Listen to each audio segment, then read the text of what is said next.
जय श्री कृष्णा। दोस्तों किसी ने बड़े कमाल की बात कही है कि यदि भगवान श्री कृष्ण की आप पर कृपा हो तो वो सिर्फ आप पर कृपा ही नहीं बरसाते बल्कि वो आपके सारथी बनकर भी आपके साथ चलते हैं। दोस्तों आज की एक कहानी बहुत ही सुंदर कहानी है भगवान श्री कृष्ण की, और ये कहानी के अंदर बहुत ही शानदार मैसेज हमारे जीवन का, हमारे भक्ति का, हमारे भाव का और हमारी श्रद्धा का जुड़ा हुआ है।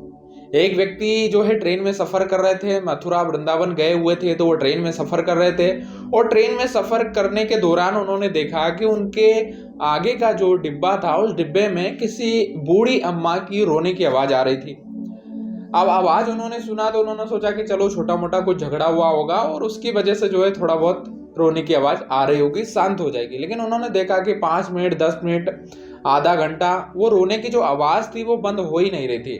कुछ लोगों ने जाके पूछा भी कि अम्मा आप क्यों रो रहे हो, तो उन्होंने उसकी कोई वजह नहीं बताई। तो आखिरकार उनसे रहा नहीं गया, तो वो व्यक्ति जो है ट्रेन में अपनी सीट से उठकर उस अम्मा के पास जाते हैं और उनसे बैठकर 5-10 मिनट उनसे बैठते हैं उनके पास और उनसे बार बार पूछते हैं। और आखिरकार वो अम्मा अपने पास से एक लिफाफा निकाल कर देती हैं और कहती हैं कि तुम ही इस लिफाफे को देख लो और समझ जाओ।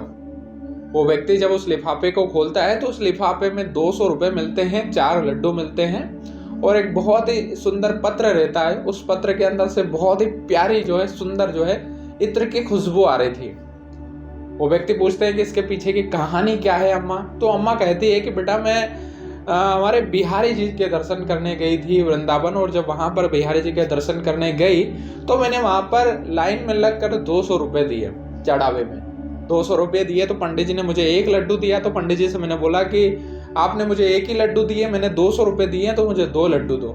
लेकिन जो वहाँ के पुजारी थे उन्होंने कहा कि नहीं अम्मा आगे बढ़ो, बहुत भीड़ है, और उन्होंने मुझे दिया ही नहीं। तो मैंने गुस्से में आकर वो 1 लड्डू भी उन्हें ही दे दिया। बोले ये भी तुम ही रख लो, देना हो तो मुझे 2 लड्डू दो।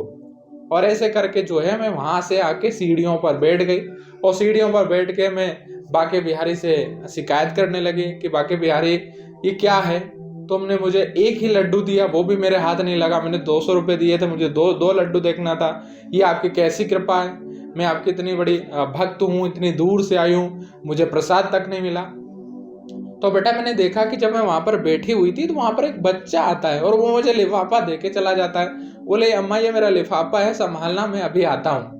मैंने बोला ठीक है। और जब मैं उस लिफाफे को अपने पास रख लेती हूँ तो मैं देखती हूँ कि वो लड़का मुझे जाते हुए तो दिखाई दिया, वो जो छोटा सा प्यारा सा बच्चा था वो जाते हुए दिखाई दिया, लेकिन फिर वो वापस नहीं आया।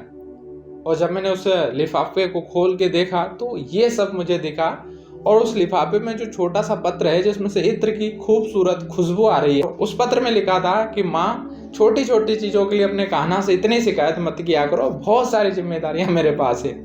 और मैं इस पत्र को जब से मैंने पढ़ी है तब से मेरी आंखों से आंसू आ रहे हैं। दोस्तों ये कहानी बहुत छोटी और रियल कहानी है, लेकिन इस कहानी से एक मैसेज हमें मिलता है कि यदि उस परम पिता परमेश्वर भगवान श्री कृष्ण पर हमारा भरोसा है, हमारा विश्वास है, तो न सिर्फ वो हम पर कृपा करेंगे बल्कि सारथी बनकर हमारे साथ भी चलेंगे। इसलिए भक्ति भाव के साथ, यदि हम पूरी श्रद्धा के साथ यदि हम परमेश्वर को मानेंगे, उनकी भक्ति करेंगे, तो हमेशा ही उनकी कृपा भी हमारे ऊपर बरसेगी और वो हमारे साथ भी हमेशा बने रहेंगे। उम्मीद है ये कहानी जो सच्ची घटना पर आधारित है आपको बहुत पसंद आई होगी। आप वीडियो को लाइक करिएगा, पेज को यदि फेसबुक पर देख रहे हैं तो फॉलो करिएगा, यूट्यूब पर देख रहे हैं तो सब्सक्राइब करिएगा और कमेंट में एक प्यारा सा जय श्री कृष्णा जरूर लिखिएगा। तो मिलते हैं फिर से किसी खास वीडियो में, तब तक के लिए आप सभी लोगों को जय श्री कृष्णा।